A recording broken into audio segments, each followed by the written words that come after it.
মুমিনের প্রথম গুণ হলো তারা তওবাকারী হবে। আল আবিদু দ্বিতীয় গুণ হলো তারা ইবাদত গুজার হবে। ওয়া'বুদ রাব্বাকা হাত্তা ইয়াতিয়াকাল ইয়াকিন, তুমি তোমার প্রতিপালকের ইবাদত করতে থাকো যতক্ষণ পর্যন্ত ইয়াকিন অর্থাৎ মৃত্যু না আসে। তাই মৃত্যু আসার আগ পর্যন্ত আমাকে আপনাকে অবশ্যই আল্লাহ সুবহানাহু ওয়া তাআলার ইবাদত করতে হবে। ফালিয়া'বুদু রাব্ব হাযাল বাইত, অতএব তারা যেন ওই কাবা ঘরে তার জন্য ইবাদত করে। আল্লাযী আত'আমাহুম মিন জু', জি আল্লাহ সুবহানাহু ওয়া তাআলা খিদার সময় খানা দান করে। ওয়া আমানাহুম মিন খাউফ, এবং ভয়ের সময় নিরাপত্তা দান করে। আল্লাহ সুবহানাহু ওয়া তাআলার ইবাদত করতে হবে, কাবা ঘরের মালিকের ইবাদত করতে হবে। তাই প্রথম গুণ হলো তওবাকারী, তওবা করতে হবে, এবং দ্বিতীয় গুণ হলো ইবাদত গুজার হতে হবে, ইবাদত করতে হবে। তৃতীয় যে গুণটা আল্লাহ সুবহানাহু ওয়া তাআলা জানিয়েছেন আল হামিদুন, অর্থাৎ তারা প্রশংসাকারী হবে। আলহামদুলিল্লাহি ওয়াহদাহু ওয়াসসালাতু ওয়াসসালামু আলা মান লা নাবিয়্যা বা'দাহু। قال الله تعالى في كلامه المجيد والفرقان الحميد: أعوذ بالله من الشيطان الرجيم بسم الله الرحمن الرحيم التائبون العابدون الحامدون السائحون الراكعون الساجدون الآمرون بالمعروف والناهون عن المنكر والحافظون لحدود الله وبشر المؤمنين। আল্লাহ সুবহানাহু ওয়া তাআলা সূরাতুত তাওবা এমন একটি সূরা যে সূরা শুরুতে অর্থাৎ আরম্ভণির সময় আল্লাহ সুবহানাহু ওয়া তাআলা বিসমিল্লাহ ব্যবহার করেননি, অর্থাৎ বিসমিল্লাহির রহমানির রহিম শুরুতে নেই। একটি সূরা আল্লাহ সুবহানাহু ওয়া তাআলা কুরআনুল কারীমে 100টি সূরা নাযিল করেছে, 114টি সূরা নাযিল করেছে। 114টি সূরার মাঝখান থেকে একটি সূরা তওবা, এই সূরা তওবার অপর নাম হলো সূরাতুল বারাআত, অর্থাৎ নিঃসম্পর্ক। আল্লাহ এখানে মুশরিকদের সাথে, মুনাফিকদের সাথে নিঃসম্পর্কতা অবলম্বন করেছেন, কাফিরদের সাথে। যাই হোক, আল্লাহ সুবহানাহু ওয়া তাআলা এই একটা সূরা, যেটা 9 নম্বর সূরা কোরআনে, এই সূরার প্রথমতে স্টার্টিং অর্থাৎ আরম্ভণীতে বিসমিল্লাহির রহমানির রহিম নেই।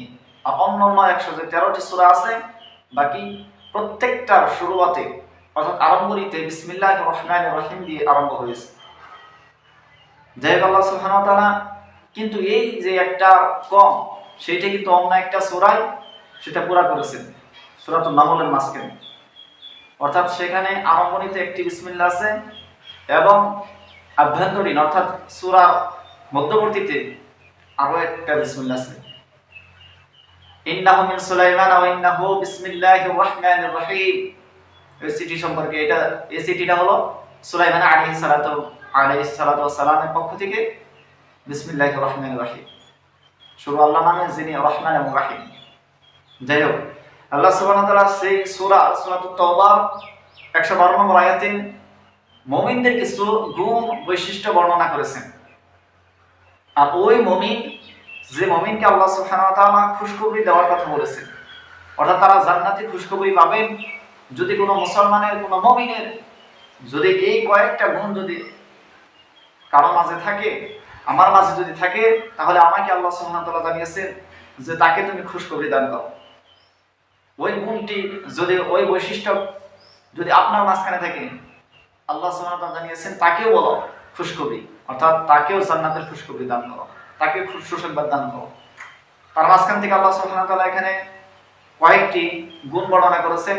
যে প্রথমে আমি তেলাওয়াত করলাম, প্রথম গুণ হলো আত-তাইবুন, অর্থাৎ তওবাকারী। মুমিনগণ তারা তওবাকারী হবে, অর্থাৎ প্রত্যেকটা সেক্টরে আল্লাহর কাছে নিজেকে সমর্পণ করে দিবে, আল্লাহর দিকে রুজু হবে। দুনিয়ায় চলার পথে মানুষের গুনাহ হয়েই থাকে, গুনাহ মাঝখানে যখন অনুতপ্ত হবে, যখনই গুনাহ হবে অনুতপ্ত হবে, অর্থাৎ যে গুনাহটা করেছিল গুনাহটাকে ছেড়ে দিবে, ঘৃণা করে, এবং পরবর্তীতে না করার ওয়াদা করবে, এবং ওই গুনাহটা করার জন্য অনুতপ্ত হবে, অর্থাৎ আল্লাহর দিকে তওবা করবে, আল্লাহর দিকে রুজু হবে। অর্থাৎ মুমিনের প্রথম গুণ হলো তারা তওবাকারী হবে। আল আবিদু দ্বিতীয় গুণ হলো তারা ইবাদত গুজার হবে।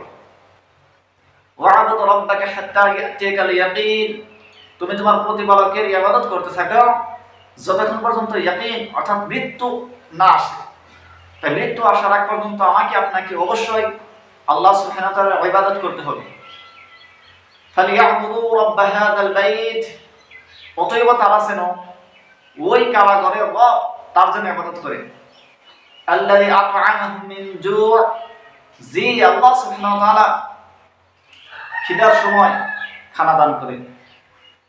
ওয়া আমানাহুম মিন খাউফ, এবং ভয়ের সময় নিরাপত্তা দান করে। আল্লাহ সুবহানাহু ওয়া তাআলার ইবাদত করতে হবে, কাবা ঘরের মালিকের ইবাদত করতে হবে। তাই প্রথম গুণ হলো তওবাকারী, তওবা করতে হবে, এবং দ্বিতীয় গুণ হলো ইবাদত গুজার হতে হবে, ইবাদত করতে হবে। তৃতীয় যে গুণটা আল্লাহ সুবহানাহু ওয়া তাআলা জানিয়েছেন আল হামিদুন, অর্থাৎ তারা প্রশংসাকারী হবে, সর্বহালতে তারা প্রশংসা করবে। আইনাল্লাযিনা কানু ইয়াহমাদুনাল্লাহা ফিস সাররা'i ওয়াদ দাররা, কিয়ামতের দিন বলা হবে তারা কোথায়? যারা প্রত্যেকটা সময়ে অর্থাৎ সচ্ছল অসচ্ছল, সুখে দুঃখে, সর্বহালতে আল্লাহ সুবহানাহু ওয়া তাআলা প্রশংসা আদায় করেছেন। তারা কোথায়? তাদেরকে বলা হবে, তাদেরকে প্রথমত অগ্রভাগে তাদেরকে নাজাতের ব্যবস্থা করা হবে। তাই সব সময় আমরা বলবো আলহামদুলিল্লাহ। প্রত্যেকটা সময় আমরা আল্লাহ সুবহানাহু ওয়া তাআলার শুকরিয়া আদায় করব। আল্লাহর শুকরিয়া আদায়ের মাঝখানে কিছু আছে জবানি, অর্থাৎ জবান দিয়ে লফজে যেন আলহামদুলিল্লাহ বলা, কথায় কথায় আল্লাহর শুকরিয়া আদায় করা, যা আল্লাহ খুব ভালো রেখেছে। আমার মতো অনেক মানুষ আছে যে এইরকম সুন্দরভাবে চলতে পারে না, অনেককে দেখা যায় কত কষ্ট করে চলে, যা কারো পাও নেই, কারো হাত নেই, কারো সুস্থভাবে যেটা নাকি দৃষ্টিশক্তি সুন্দর নেই, এরকম অনেক সমস্যা আছে। কিন্তু আল্লাহ সুবহানাহু ওয়া তাআলা আমাকে সুস্থ রেখেছে, আলহামদুলিল্লাহ। লাইন শাকারতুম লাযিদান্নাকুম, যদি তোমরা শুকরিয়া আদায় করো তাহলে অবশ্যই তোমাদের নিয়ামতকে বাড়িয়ে দেব।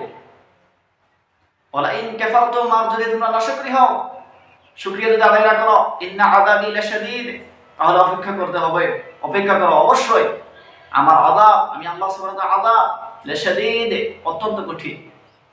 তো আমাদের একটা হলো জবানি শুকরিয়া অর্থাৎ আল্লাহর প্রশংসা, আরেকটা হলো আল্লাহর প্রশংসার মাধ্যমে আমরা এমন কাজ করব যে বুঝাইতেছি আল্লাহ সুবহানাহু ওয়া তাআলা আমাকে সচ্ছলতা দিচ্ছেন, আমি দান করব, যাকাত দিব, আর অন্যান্য যত আছে, বা আমার শরীর দিয়ে আমি আল্লাহ সুবহানাহু ওয়া তাআলার প্রশংসা, আল্লাহর হুকুম আহকাম মানব, তাকবীর উল্লাহ সহিত জামাতে নামাজ পড়ব। এরকম আমরা অনেকগুলো কাজ করতে হবে আমাদের। যে আল্লাহ সুবহানাহু ওয়া তাআলা তারপর জানিয়েছেন সাইহুনের একটি অর্থ হলো ভ্রমণকারী, আরেকটি হলো রোজাদার। যাই হোক, এখানে ধরেন রোজাদার, তাহলে মুমিনের আরেকটা গুণ হলো তারা রোজা রাখবে। আর ফরজ রোজা তো আছে বটেই, আরো সাথে সাথে নফল রোজা রাখার জন্য আমরা চেষ্টা করব। মান সামা রমাদান ঈমানান ওয়া ইহতিসাবান গুফিরা লাহু মা তাকাদ্দামা মিন যামবিহি। আবু হুরায়রা রাদিয়াল্লাহু তাআলা আনহু থেকে বর্ণিত, রাসূলুল্লাহ সাল্লাল্লাহু আলাইহি ওয়াসাল্লাম ইরশাদ করেন, যে কেউ রমজানের রোজা রাখে ঈমানের সহিত, বিশ্বাসের সহিত, ইয়াকিনের সহিত, ওয়া ইহতিসাবান সওয়াবের নিয়তে, গুফিরা লাহু মা তাকাদ্দামা মিন যামবিহি, আল্লাহ সুবহানাহু ওয়া তাআলা তার পূর্বের সমস্ত গুনাহ মাফ করে দেন। রাহু বুখারী ও মুসলিম, অর্থাৎ মুত্তাফাকুন আলাইহি, বুখারী এবং মুসলিমের সঙ্গে হাদিস আছে। আর এইভাবে আমরা অন্যান্য নফল নামাজ, নফল রোজা রাখার জন্য চেষ্টা করব। যেরকম আমরা আইয়ামে বীর 13, 14, 15 চন্দ্র মাসের তারিখ যে আছে সেদিনও রোজা রাখা রাসূলুল্লাহ সাল্লাল্লাহু আলাইহি ওয়াসাল্লাম রেখেছেন। প্রত্যেক সপ্তাহ সোমবার, বৃহস্পতিবার রাসূলুল্লাহ সাল্লাল্লাহু আলাইহি ওয়াসাল্লাম রোজা রেখেছেন, যে আমরা ওইটার চেষ্টা করব। তারপর মুহররমের রোজা, শাওয়ালের রোজা, এগুলো রোজা বেশি বেশি আমরা আদায় করার চেষ্টা করব। আরেকটা রোজার মাঝখানে আরেকটা কথা আছে, যেটি আমাদের বোনদের যখন নাকি রমজান মাস আসে, কিছু তাদের একটা ন্যাচারালি যে একটা আল্লাহ সুবহানাহু ওয়া তাআলা একটা সিস্টেম করে দিয়েছেন, তারা কিছু রোজা রাখতে পারে না, অর্থাৎ সেই রোজাগুলো কাজা করতে হবে, সেটা ফরজ। এটার মাঝখানে অনেক মা বোনকে দেখা যায় তারা অবহেলা করে, 5টা রোজা যে ভাঙা গিয়েছে সেই 5টা রাখতে চায় না, 3টা যে ভাঙা গিয়েছে 3টা রাখতে চায় না, কারো 7টা ভাঙা গিয়েছে 7টা রাখতে চায় না। এটা চরম অবহেলা, এটা ফরজ আপনার উপর জিম্মা।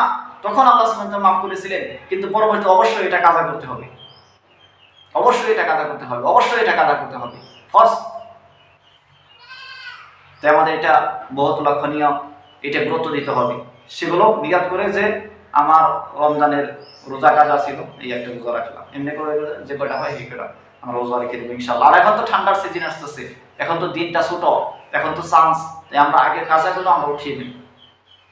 যে আল্লাহ সুবহানাহু আরেকটা গুণ, যারা নাকি মুমিন তাদের আরেকটা গুণ বলেছেন, আর-রাকিউনা সাজিদুন, রুকুকারী হবে অর্থাৎ এবং সিজদাকারী হবে অর্থাৎ তারা নামাজি হবে অর্থাৎ সালাত কায়েমকারী হবে।